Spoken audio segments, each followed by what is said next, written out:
Hey guys, my name is Mark from Jazz Guitar Lessons, and in this video I just want to show you 3 actual helpful ways to outline the changes on the 2-5-1 progression, which will be the backbone of your improv if you do it properly. In my mind there's only really 3 ways of doing it, and one way to organize my thoughts around this is to look at the 2, the 5 and the 1, so the 2 chord in this case being D minor 7, 5 being G7, the C major being the 1. So on the 2 chord I will either start on the tonic on the 1, or start the lick on the 3rd, or start on the 5th, and then that's it. So it's a really cool mnemonic device to memorize how it happens. So let's just get going down to business. I will show you exactly how to do those and put the tabs on the screen. Let's get going. Alright, so the first lick I want to show you is starting the D minor 7 chord with an arpeggio on the tonic. So there's 2 ways we're going to do this, high and low. The first high one is going to be like this, pretty simple.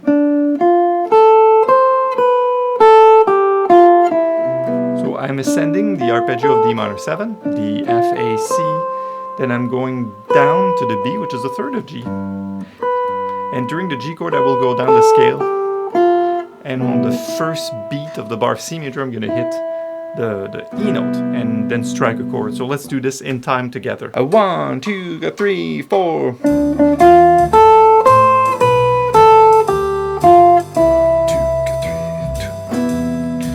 2. Again.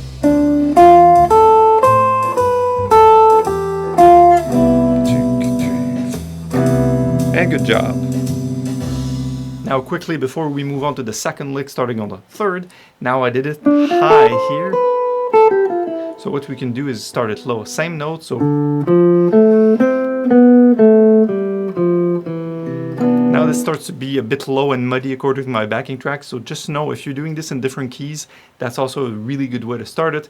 Now we started on the 3rd string, you can start on the 5th string, and if you want to do further fretboard explorations, feel free to start this on the 4th string as well to give you other registers and fingerings. Let's move on to the second lick. Okay, so the second way to make the changes with a line, with a single note line on the 2-5-1 is to start with a 3rd of the 2 chord. So the 2 chord, remember, is a D minor chord of sorts, so D minor 7 or D minor 9. So the 3rd is D, E, F. You just count up. D, E, F. So the way I like to do it is simply descend the scale. So I'm going to be on a D note, on an F note, doing the D chord, and simply descend the C major scale up until I fall on the 3rd of the G7, and keep going down until I fall on the 3rd of the C.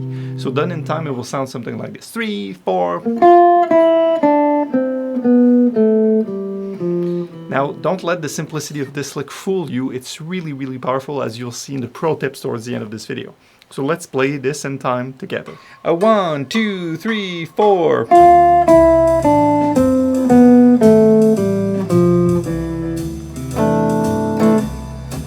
Again.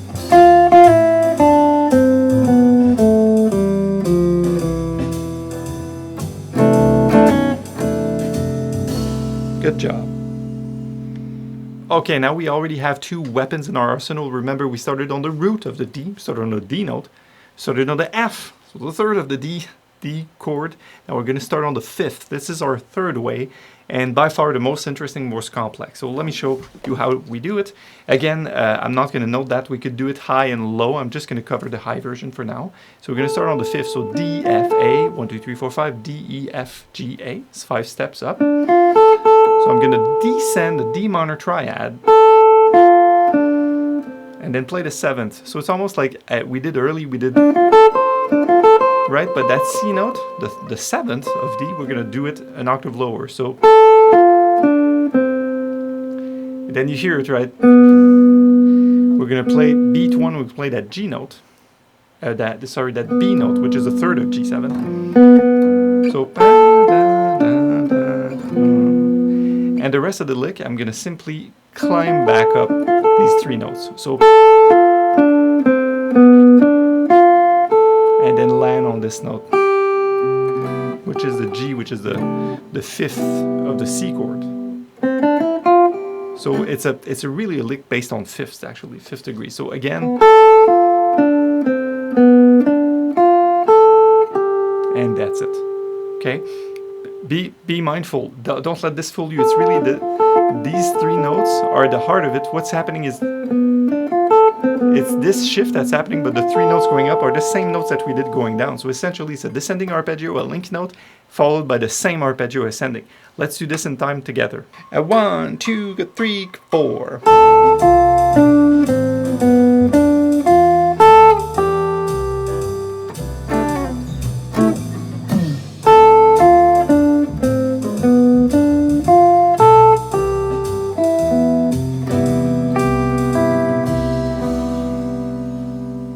Alright guys, that's it. So you have these three licks starting on the tonic, starting on the third, starting on the fifth of the D minor 7. Great little mnemonic device. Thank you, MA. You know, if you're watching, you know who you are. Pro tips. So I want to start with one really interesting thing you can do to make these lines pop up. For instance, when I'm starting on the third and I wind up just descending the scale, what I like to do is as soon as I've hit the third, I will then shift octave. Let me show you. So I'm here. So that's a B note. So F, E, D, C, B. The next note in line would be an A. What I do is I will spin this A up an octave, and thus the lick will become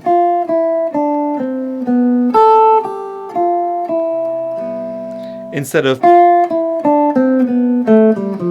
So the A, G, F, E is now happening A, G, F, E. So it's the same darn lick, it's just that at a certain point I got tired of descending and I'm making the illusion that there's more interest, so I'm gonna go.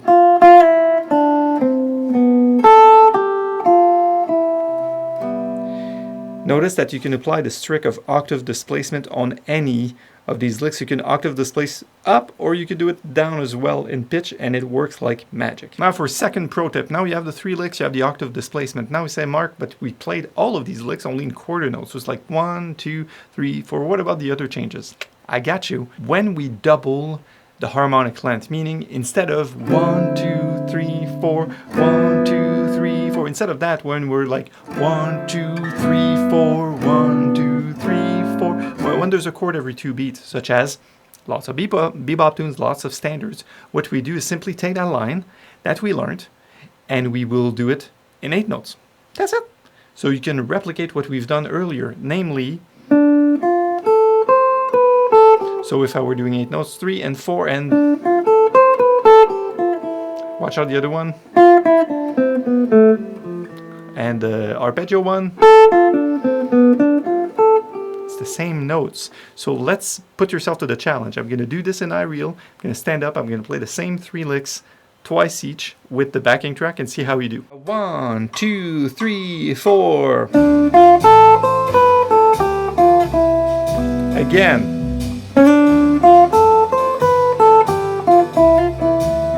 Second lick. Octave displacement maybe. Starting on the 5th now.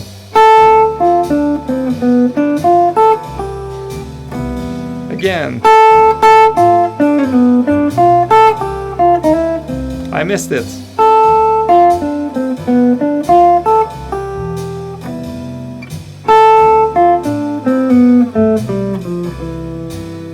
Good. I hope now you're starting to appreciate the power of this approach. You could do this on any bop tune. You can do this on Donnelly if you wanted. You can do this in hard passages when there's a lot of chords, like what should I do? This is it. This is what you should be doing. When there's less chords, you can sort of solo around the key center. But this is a really great approach. And now final and third tip that I will call my pro tips for this area is to start to do this in minor. Yeah. If you want to do it on a minor 2-5-1, and that's more advanced, you will have a chord such as D minor 7 flat 5. Instead of D minor 7, now we get D minor 7 flat 5. And you get a G7, that's like flat 13, flat 9, altered, and then you wind up on a C minor chord, or like C6, or a minor 6, right? Sorry, a C minor with a 6 and a 9, stuff like that. If you want to do it, all you have to do is take these 3 licks and make them, instead of all the key of C major, all the white notes on the keyboard, you will lower 2 tones. You will lower the E to an E flat and lower the A to an A flat. Namely, if you look at D minor 7 flat 5, then that flat 5 is the A flat.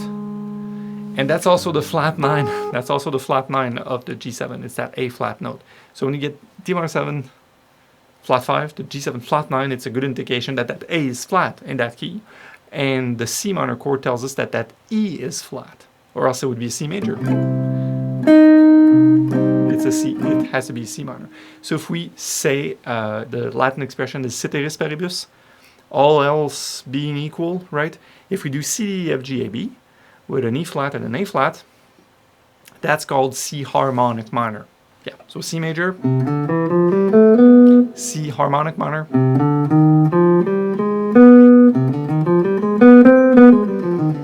so these 3 licks, I'm not going to spend too much time on this, but I will show them to you in C harmonic minor, and now you can do these long extended 2-5-1s in C minor. You can also do the short ones in 8 notes. You can do any of the tricks, the octave displacements, you could do them all. Check this out.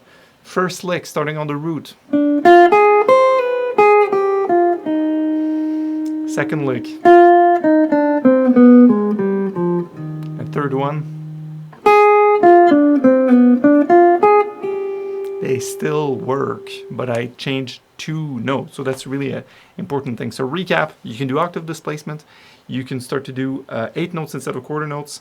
And you can now add harmonic minor. And then we will have some final thoughts for this video. Now, parting thoughts. This is an approach that I learned from a book by Bert Ligon, L-I-G-O-N. It's called Connecting Chords with Linear Harmony.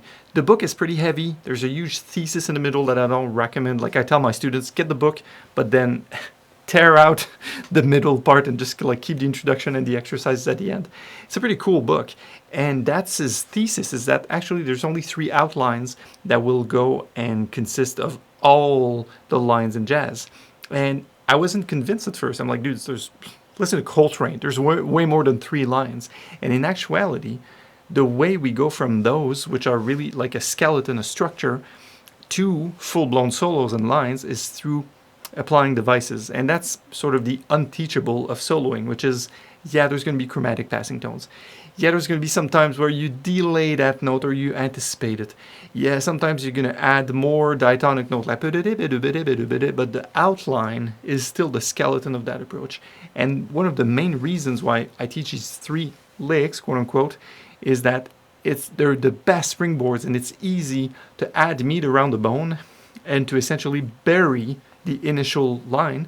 But the initial line is so strong in my ears that I hear it at all times. And that's actually how I personally hear chord changes move from one to another, is by singing in my head just that one tone that's relevant, that needs changing. All right, so on that note, I hope you've enjoyed these 3 licks for making the changes on 2-5-1. Please let me know if you have any questions about this in a comment below, and I'll see you soon on the next video or on the website, jazzguitarlessons.net. Improve your jazz guitar playing with a real teacher. See you next time. Take care. Bye.